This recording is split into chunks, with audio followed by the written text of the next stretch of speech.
Welcome to Everything EFL. My name's Erin O'Byrne, and I firmly believe that you as a teacher are special, amazing, creative and passionate. But it's very easy to get burnt out and overwhelmed.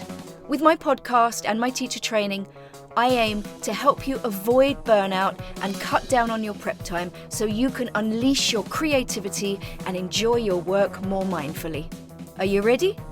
Let's go! Hello, you gorgeous teacher. If you're one of my lovely regular listeners, welcome back. If you are brand new to Everything EFL podcast, you are most welcome and I hope you stick around. This is the last episode of the year and I've saved maybe the best till last, I'm not sure, but I think it's probably one of the most beneficial ones.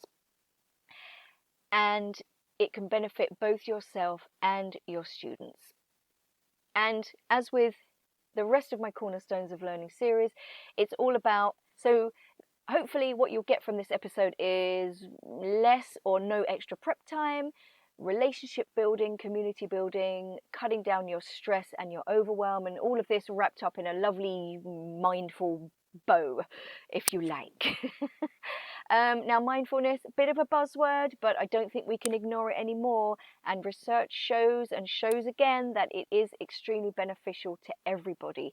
And it's something that I try to bring into class, not only for students, but for me. And I find it really enjoyable to listen to conversations about it in class, watching students breathe, giving them time, giving them questions and time to develop their critical thinking skills. Why do I do it?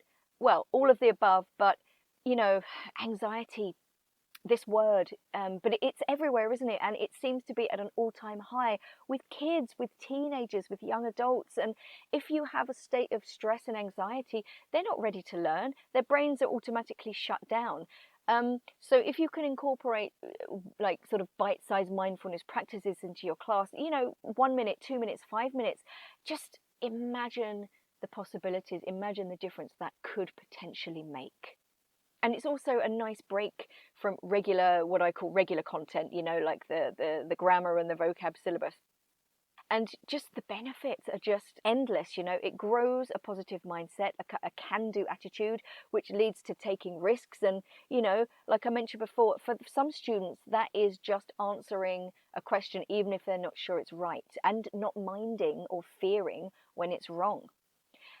It means that students won't be afraid to show their vulnerable side. You know, oops, I'm wrong, or sharing a story with their partner about something, sharing something personal, you know, laughing and joking. It increases classroom participation. It decreases levels of stress, bad behavior, stinky attitudes, disruptive behavior, which directly results in academic gains. It also promotes self-awareness, self-regulation and empathy, that ability to sort of stop and make better decisions, and it creates a better sense of classroom community, because being mindful can mean being vulnerable, you know, and if students know that there's a safe space to do this in your class, then brilliant. So what can you do? Oh, so many things. I mean, just go online and you'll find a bunch of, you know, really nice activities. I have a few here for you. Also, though, I would love to hear from you and the things you do as well. But I'm going to give you a few things that students have responded well to, mostly. Remember, this ain't Hollywood. Remember that pep talk I gave you? So let's just talk about you first, my gorgeous darling teacher. How can you be more mindful for you? We all know teaching's very stressful and overwhelming, and you might be experiencing burnout. Totally natural. But my advice would be, firstly, lean on your colleagues, share your feelings, ask for help. I did a course last year with some teachers who came over from Europe, and our first session was just talking about sort of issues that teachers have. And one teacher just had this revelation: I'm not alone.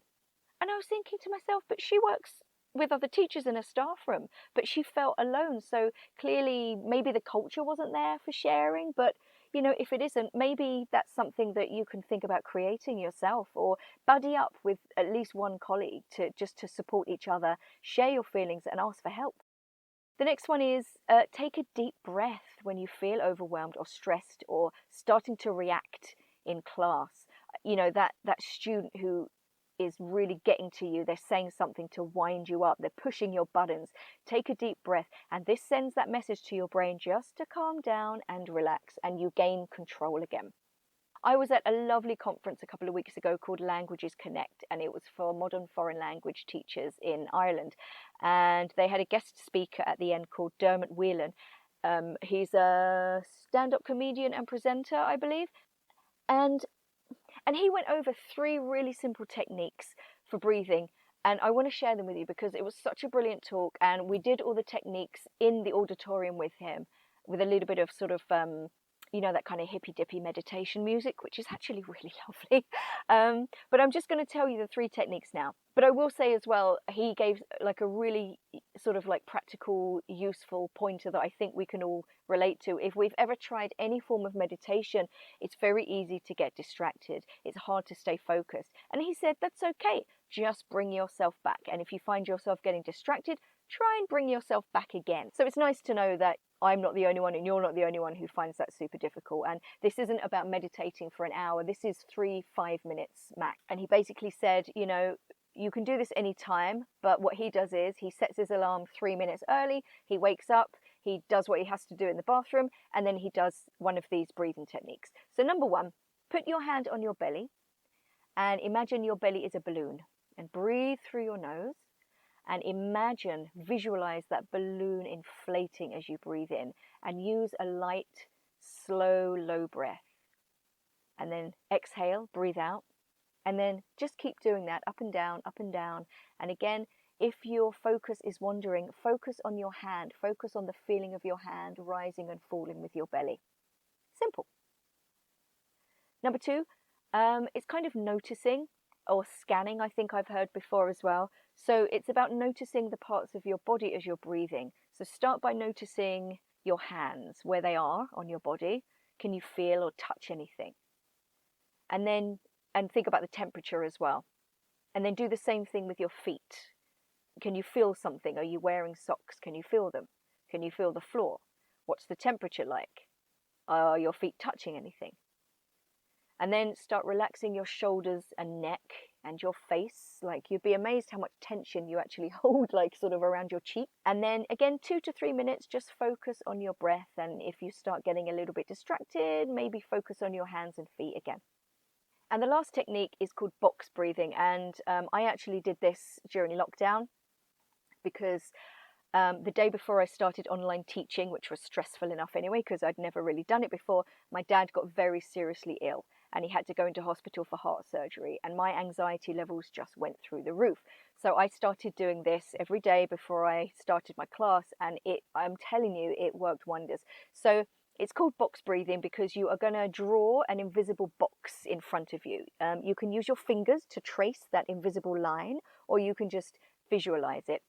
And the idea is that it's 16 seconds. So it's 4 seconds for each side of the box. So imagine drawing a horizontal line. This is the top of your box. You breathe in for 4. And then you bring your finger down for the side of the box. You hold your breath for 4. And then you draw another line, which is the bottom of the box. You breathe in for 4. And then you draw the line up to close the box. You hold your breath for 4. So it's breathe in for 4, hold for 4, breathe out 4, hold for 4. And then you just sort of continue doing that for a few minutes. And it's so good for just calming your breath and getting in control of everything. You can use these in class too. I mean, you want to talk about an effective method for behavior, for focus, for discipline.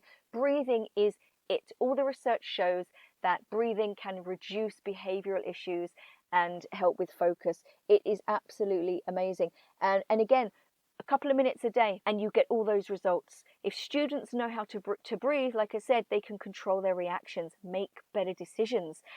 Most bad decisions are based on emotion, aren't they? So think about those hyper students. And if you have younger students as well, I think this is really good. I got this from a YouTube video that I'm going to put in the show notes. I'm going to put the link in the show notes because it's so good. But if you're going to do this with younger kids, use the language that they will respond to. Okay, so something like imagine it's cold and you're holding a cup of hot chocolate, and get them to hold it.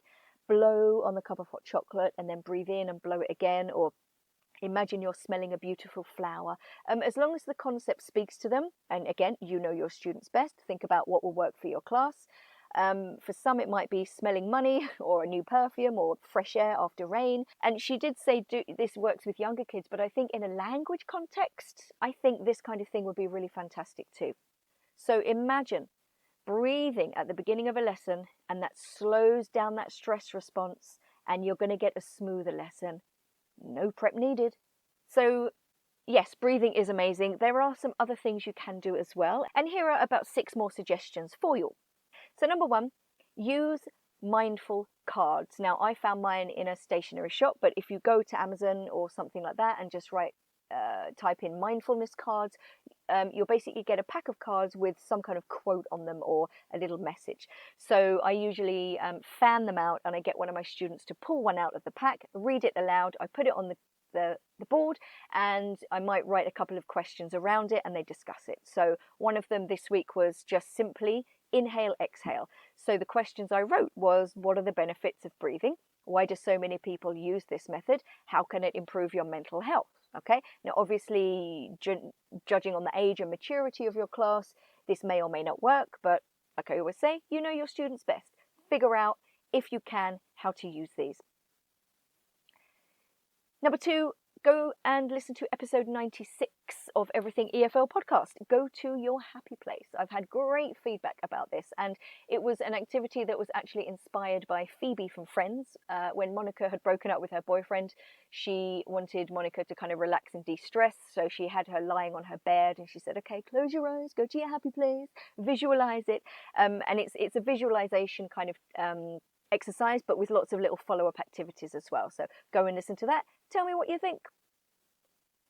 Which segues very nicely into number 3, episode 41, one of my very early episodes, bringing mindfulness into the classroom. I had a conversation with a really lovely lady called Laia Del Barrio, and she gives a few really nice little mindfulness activities that you can do. So go and listen to that and give it a try. Number 4, laughter. Being in the moment with joy and laughter. And you can do this in so many ways. Memes, crack a joke, any way you can make yourself or your students laugh. And often I find the more I let loose and be myself, the easier it is to crack jokes and build relationships with your students. Just let your natural sense of humour shine through, and students will love you for it. And you can just have so many lovely little moments in class with them. And if you're laughing and you're all sharing laughter, joy, a joke, that's very mindful in itself, because everybody is in the present and sharing that present moment together. Number 5, you could have either conversations, or you could just have these little singular moments where students talk to themselves or write something down. And it could be questions like, I've got a list here. So for example, what are you grateful for today? What makes you happy or brings you joy? Think about a song or talk about a song that makes you feel good. Think about or talk about a time when a friend really helped you or comforted you. Think of somebody you love. Say something kind to them. Or say something kind to yourself. Think of somebody who's struggling. What would you say to them? What kind thing would you say to them? And again, you know your students. I feel like I've said this a million times. You know your students best. What questions would they respond to? And how would you go about it? Would you have a little partner chat? Would you have a group chat? Would you get them to write it? Would you give them the choice? But being in that moment and thinking about something positive is great for community building as well. This builds trust. And number 6, reflect. So, you know, if you think about the previous episode, there's a lot of stuff there. There's more detail about reflection here, so I'm just going to be very, very brief. But basically, you know, if you're asking students to, and the focus here is sharing their feelings, okay? What do they want to share, or what can they share? So it's about giving students a voice. Can they tell you how they feel? Reflection is part of that. Again, thinking about the sticky notes activity, or doing just a little check-in at the start of a lesson. There's these really great, I wouldn't call them memes. If you go to Google Images and put on a scale of how are you feeling, loads of different pictures come up. So you might get a picture of 12 different sheep or 12 different scenes from Harry Potter, and it's like, on a scale of Harry Potter, how are you feeling? Or on a scale of dog, how are you feeling? And they have to choose the picture that represents the way they're feeling now. And it's really humorous as well. Even if students are in a really foul mood, at least you know what you're dealing with when you walk into the classroom, and it might give you a chance to diffuse the situation, or at least, you know something's coming. You can be prepared for it, and you can be ready to take a breath when you need to. Or you could make students aware that you are aware, and it's okay to have negative feelings. It's just how students choose to react to it, and how you choose to react to their reaction. And, be honest with your students about yourself. If you're not feeling great or you're tired, tell them. Get them on side, by showing a bit of vulnerability. You are human too.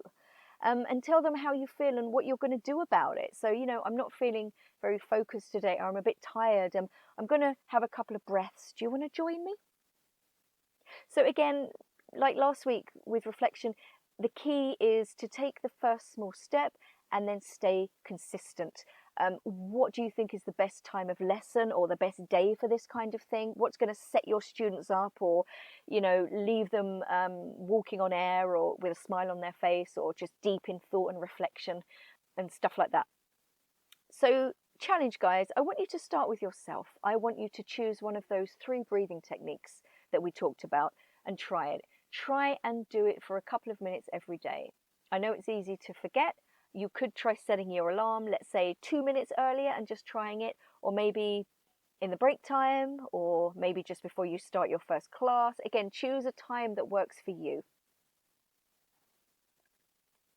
And also, to do with your classes, I'd like you to think of different scenarios with particular students or classes that always happen. So think about those students that are always really hyper, or the ones that are kind of angry, or imagine, first of all, imagine instilling some kind of breathing into their routine. And, if a student starts getting hyper or angry or loses focus, ask them to breathe for 30 seconds. Obviously, they need to know how to do it first, introduce it.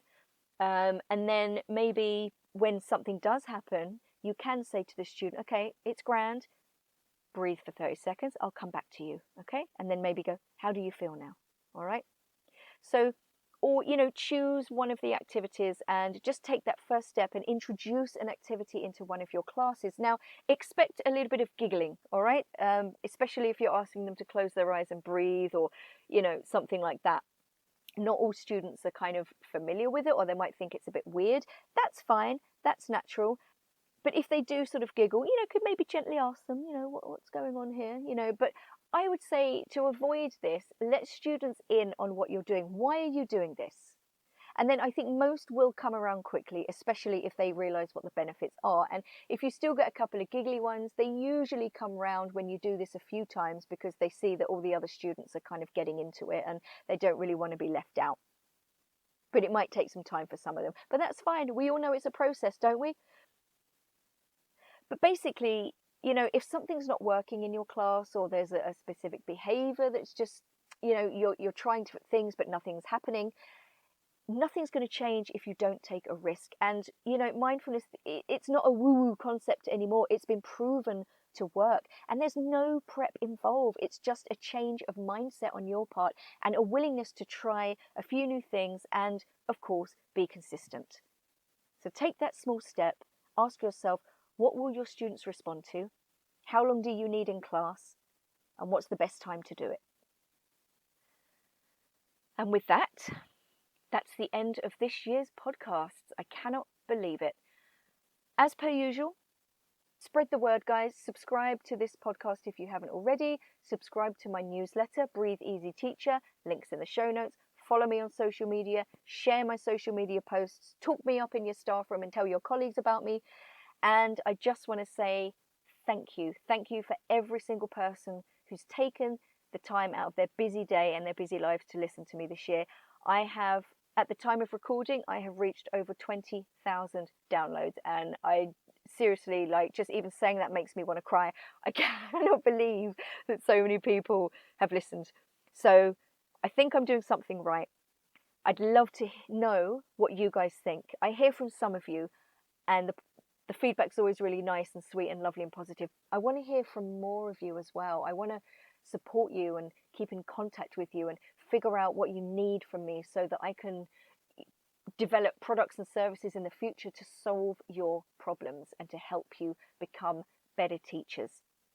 So that's it for this year. I am signing off, and I'm going to make myself a nice mulled wine, I think, because it's flipping freezing and I deserve it. So if you celebrate Christmas, Merry Christmas. If you don't, have a great Christmas week. And I will see you again next year around the end of January.